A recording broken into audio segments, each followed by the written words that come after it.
What's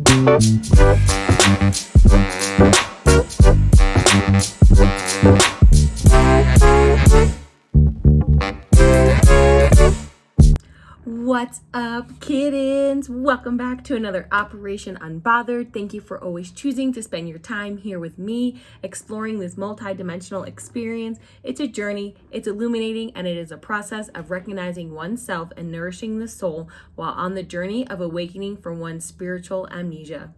A Course in Miracles says, "What you do not understand is that two voices speak for different interpretations of the same thing simultaneously or almost simultaneously, for the ego always speaks first.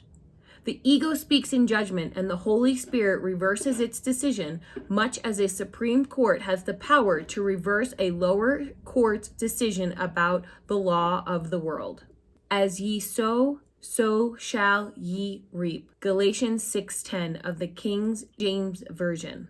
As ye sow, so shall ye reap merely means that what you believe to be worth cultivating, you will cultivate in yourself. Your judgment of what is worthy does make it worthy for you. Your mindset, your intentions, your feelings, and your reactions are a culmination of what your secular perspective reflects back. Karma is neither good or bad. It is a reciprocal energy exchange between oneself and the universe. The dance back and forth of what is put into this world is then returned. Although thankfully, through miracle mindedness, this exchange can be reflected greater than what is put in from somebody due to the miracle's ability to collapse time and learning from a horizontal learning to a vertical learning, expediting both the giver and the receiver's ability to move from perspective to knowing. While watching Dyani Neves' most recent YouTube upload, she had a divine download to look up the definition of root rot. As someone who is learning how to cultivate my green thumb, I found it curious for this particular term to pop up in my universe, as it both reminded me of the many plants I have caused to have root rot. Sorry about that. And also the symbolism of what ego-minded and secular mindedness can do to oneself and those around them. She explains, root rot is a general term that describes any disease where the pathogen caused the deterioration of a plant's root system. It is a condition in which anoxic conditions in the soil or potting media around the roots of a plant causes them to rot due to excessive standing water around the roots. There are two causes for root rot, but the main cause is poorly drained or overwatered soils. These soggy conditions prevent roots from absorbing all the oxygen they require to live, as the oxygen-starved roots die and decay. Their rot can spread to healthier roots even if the soggy conditions have been rectified. For me, as a recovering codependent, I was one who would overwater others for external validation. I was a classic case of what Terry Cole calls a high-functioning codependent. All the symptoms and behavioral patterns of codependency under the mask of, I am just helping you. Here, take my unsolicited advice. And then get passive-aggressive when unsolicited advice was not taken. When the definition says overwater soil, that used to be my baseline behavioral pattern.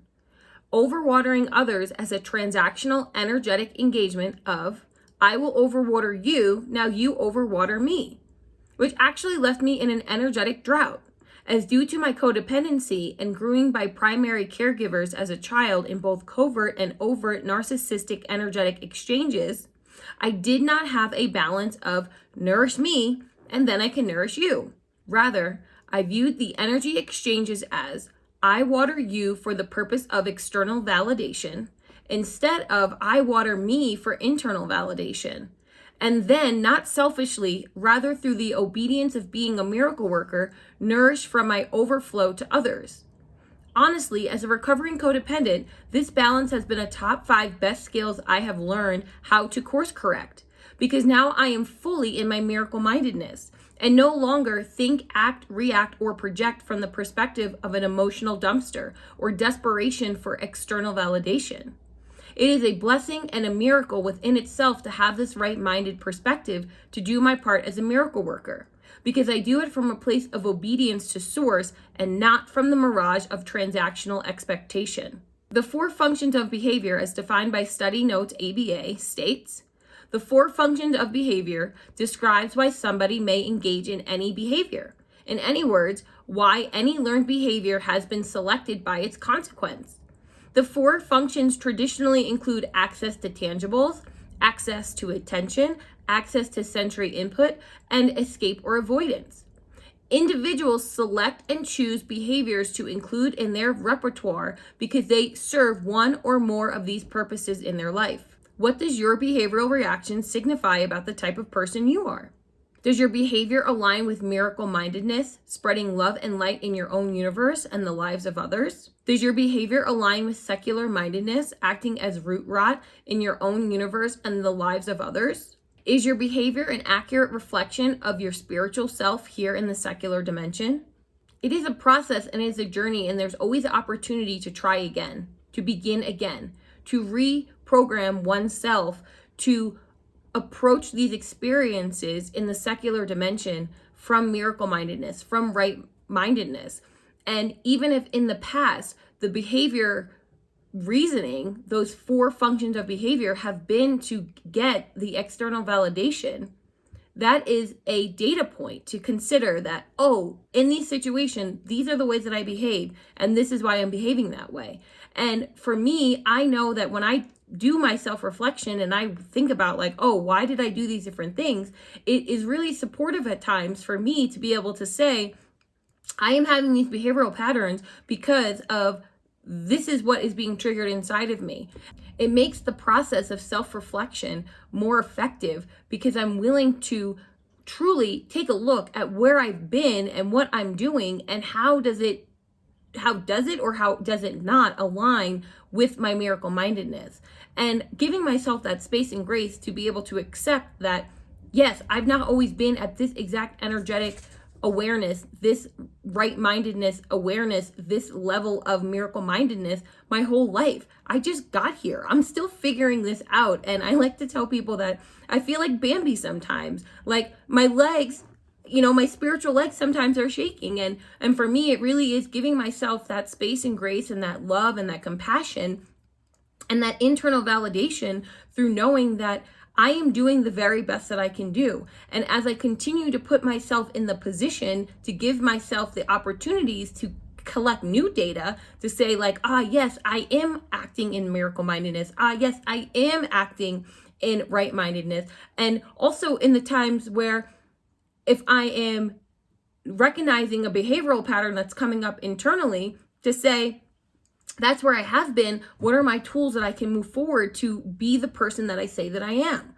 And that within itself takes a lot of effort and a lot of mental capacity to be able to have that pause in between the stimulus and the reaction. And I want to just say that it takes effort. It takes choice. I choose to do that because it could be the situation where I just backslide into my previous behaviors. And sometimes my ego would really prefer that, for me to just be in that behavioral patterning that I had been in for so long, because now it takes more time. It takes effort. It takes choice. It takes the consideration of, I am not going to move from my ego. I am remaining unbothered that when these opportunities come up, I am doing what it is that I want to do, which is be miracle-minded. To be itchy nose. That means that something energetic's happening. That I am choosing to be show up in the experience as the person that I say that I am.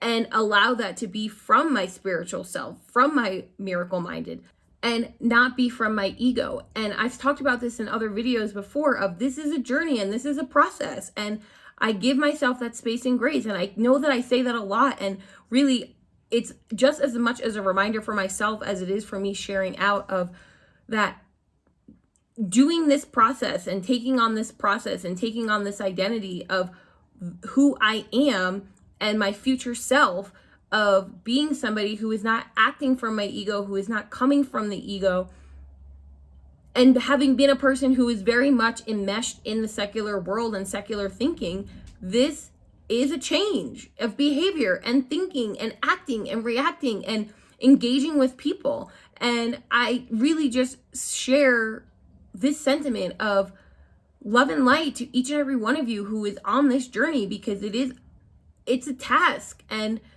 those moments of being able to quantum leap and collapse time through the learning process from perspective to knowledge, and instead of the experience just being a horizontal and it really does become a vertical experience, those are moments of aha, the light bulb moments of, oh my goodness, like it's working.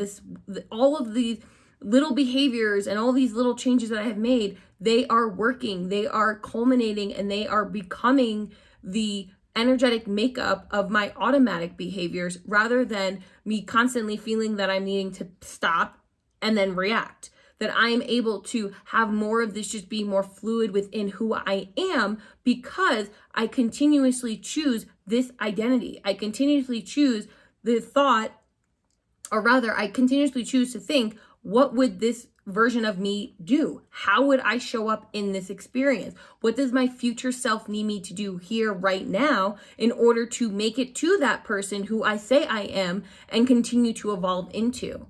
So, it takes energy. It takes a lot. And I feel like a lot of where I have been processing through this experience of posting every single day is I am always in a state of reflection, because as I am reading A Course in Miracles, as I'm going through the Study Notes ABA and thinking about how I'm trying to connect the behavior science to what it is that I'm learning in the spiritual sense, and being a miracle minded, I'm in a consistent state of reflection. I'm in a consistent state of, okay, how can I not only reflect on what I'm experiencing here right now, how can this support me for tomorrow? How can this support me even in 5 minutes, in 10 minutes?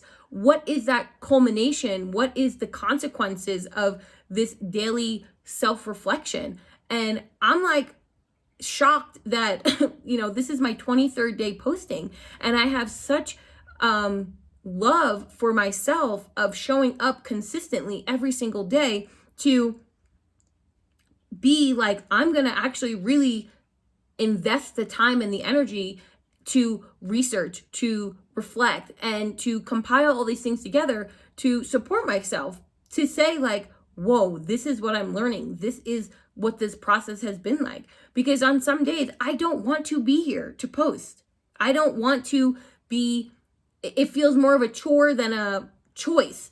And I give myself space for that. It's okay, because my ego at times wants to be like, no, don't think about it. Don't reflect on it. Because at the end of the day, at this 23rd day of this process of 30 days, where I am right now is every day I'm taking a step towards that miracle mindedness and one step away from my ego. And as I'm flowing back and forth of still experiencing the secular world and also being in the spiritual world, of the ego sometimes wants to yank me back in. And I've shared before that for me, what I've really been having to I say having because that is the truth. I've been having, like, in real time, needing to give myself extra nourishment, because I am feeling that that I'm binge eating a lot. And the ability to recognize why I'm having this behavioral pattern and why myself, this bodysuit and this experience is really exasperating that urge inside of me to just binge eat, is really because my ego is like, well, this has been the maladaptive behavior that I've had since I was a small child to cope with different things in my life. And now, as I am shedding all of this secular thinking and embracing this new behavioral patterns and this mind shift, it's the one thing that, and I've always had a lot of compassion for people who have any sort of disordered eating or disharmony with eating, because food is required at some level of life. I don't know what the statistics are of like how many days you can go without food. However, in the sense of like, at some point, in order to sustain life, one must eat something. And for me, it just feels like I've just been in, like, especially this past week, these past 7 days, I just like really have been needing to deal with this experience of all I want to do is eat. And it keeps coming back to the question of like, well, why am I feeling this way? What is happening? What's in my environment that is triggering me and activating me to be in this position of like, all I want to do is binge eat all day long. Like, I just want to eat, consume and consume and consume and consume. And for me, the reflection has come to my ego is really having a difficult time with not being able to drive this bodysuit anymore, not being able to be in control, not being able to be really being in discomfort. My ego is in discomfort because I am no longer showing up as the person that I used to be. I am showing up intentionally. I'm showing up authentically. I'm showing up miracle mindedness because I understand that future me is needing me here now in this moment to get it together so I can continue to compost and process all the things that I need to do so that as my miracles and my manifestations that are truly just gaining in momentum, gaining in magnitude and duration, and needing me to show up differently in order to be the container that can hold that. One of the things that I say this, my prayer petition every morning, it is, may I have the skills to not only bring in the manifestations, also have the skills to multiply and to keep those manifestations. Because there's a lot of times where even if I've been able to manifest something into my experience, it doesn't mean that it lasts because I get it and then I'm like, oh, wait a minute, I wasn't actually prepared for what I asked for. And for me, like, I have really been enjoying this process, as discomforting as it has been, of being able to every day reflect. Even though I don't always want to show up, at the end, it's like working out, or I don't know, that's just the example that comes to my mind of sometimes I don't want to work out in the morning or do my yoga flow or do my meditation. And it's like, after I do it, once I push through that resistance, that friction of like, no, stay in bed a little bit longer, or no, you can do it later, or no, whatever the procrastination or excuses may be, once I push through it and actually complete what it is that I know that is nourishing to me multidimensionally, I feel so much better about it. So even here, like in this experience of sometimes, like, I mean, it's pretty late at night right now. And one of the things I've been trying to do is not wait until the very last minute at night to go through all this stuff. And again, I realize I'm like surrendering to the fact that my ego wants to procrastinate, doesn't want to go through this, because as I'm reflecting and I'm experiencing the text of A Course in Miracles, I'm having these downloads, I'm having these revelations, and I'm just like, oh my gosh, like this is why this, or whatever, like all the math is starting to add up. And it's disruptive to the systems that have been ingrained in me from my caregivers, that have been ingrained in me from mass media, that have been ingrained in me from societal programming. All of these things of the exact reason of why I call this Operation Unbothered. Like, I am experiencing this in real time of needing to use my tools to be unbothered by what it is that, not necessarily that the external input, rather the internal disruption of really being shaken up. So that way, like, I liken it to a snow globe, of shaking the snow globe and then letting all the sediment settle back down. That's where I'm at right now. Every day for the past 3 weeks, I have been shaking myself up, shaking my world up, allowing for this content and this information and these downloads and these revelations and the perception to knowledge, the horizontal learning to the vertical learning. I'm allowing this to happen, and it's new for me. like, this is a whole new experience. And to be so open and receptive, my ego is like, excuse me, what are we doing? This is not how we engage in this world. And one of the things that I recognize, like, these past couple of weeks of being in this process of how much people who know me in my current reality have been reflecting back just how much I am changing.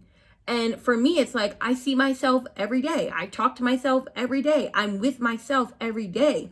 And I think I know I'm at the point now where I'm really curious to see, like, what's going to happen in the next week of the continuation of these practices, these rituals, these routines, and this just like looking my ego in the face and being like, okay, bro, I hear you. I understand that you would much rather not do this. You'd much rather be binge eating. You much rather not continue on this particular energetic path, while also being like, we got work to do. Like, I have a divine purpose that needs to be fulfilled. There are souls assigned to me. There are things that need to get done. And if I remain stagnant, if I backslide or relapse into these old ego-based, secular-based mindsets and behaviors, all I'm doing is creating more work for myself. Even though right now I'm uncomfortable, it's going to take more time, more energy for me to pick up all of those pieces that are going to be disrupted in a different way. Because either way, my world, my universe is changing. That just will be back to a position where I used to be. And I personally, especially as somebody who is recovering from disharmony from alcohol, I know in my head, like, needing to have that discipline to say, no, I'm not going to choose to drink. I'm not going to choose to do these behaviors that I know that are not fulfilling to where it is that I'm going. That I need to literally just give myself an enormous hug and say, like, okay, ego, we're going to be okay. Life's going to be different. And it doesn't mean that that representative is not necessary, isn't needed in my experience. It just means that they cannot be driving this bodysuit anymore. And this is really just like my testimony to myself and my reflection to myself of, even though that this experience has been creating a lot of upheaval inside of me, that I'm going to be okay. Because at the end of the day, all that I am doing is remaining true to my highest frequency. I'm remaining true to the person I am. This is me waking up from my spiritual amnesia every single day. I have been documenting for myself and sharing out, very much, as I like to say, a real world style in the confessional of, this is what I'm dealing with. This is what I'm going through.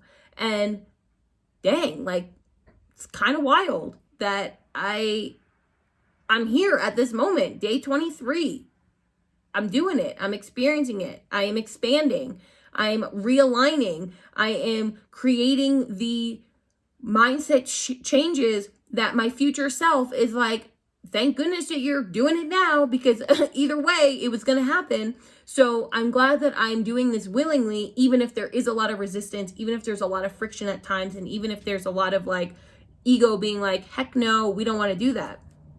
So for me, like, the next week of this experience of continuing to do all the things that I've been doing and really just holding space for myself for when it is that I want to binge eat, and knowing that that is my ego saying, excuse me, you don't forget about me. I still need to be nourished in a way. And I don't know how I want to do that yet. Like, I'm not sure, because I strongly believe, and this is like a lot coming out of internal family systems of the different representatives, of similarly to how I make time to nourish my inner child, my ego, I cannot ignore my ego, because I don't want to have an adult temper tantrum or a spiritual temper tantrum, because my ego is like mad that it's not getting nourished, it's not getting acknowledged. So this is like a work in progress. As I'm saying this, I'm like, I better figure something out because that's going to be sustainable, because even though I have a lot of tools in my toolbox. My ego is still saying, like, I'm not happy. I'm annoyed.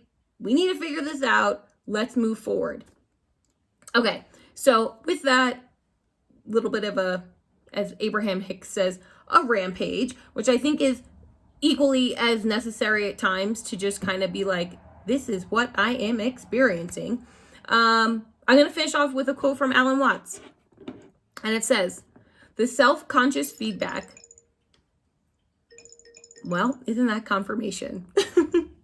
The self-conscious feedback mechanism of the cortex allows us the hallucination that we are two souls in one body, a rational soul and an animal soul, a rider and a horse, a good guy with better instincts and finer feelings, and a rascal with rapish lusts and unruly passions. Hence, the marvelously involved hypocrisies of guilt and penitence, and frightful cruelties of punishment, warfare, and even self-torment in the name of taking the side of the good soul against the evil.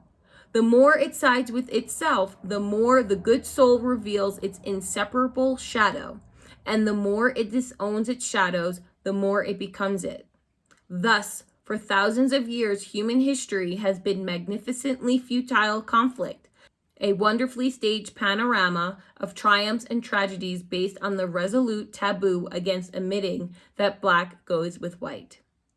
With that, everyone, I wish you a grand rising, a grand afternoon, a grand evening, wherever you are in the world. Blessings and abundance, love and light to all versions of you, all representatives that you have inside of you as we continue on this journey of spiritual awakening. And I will see you tomorrow. Bye.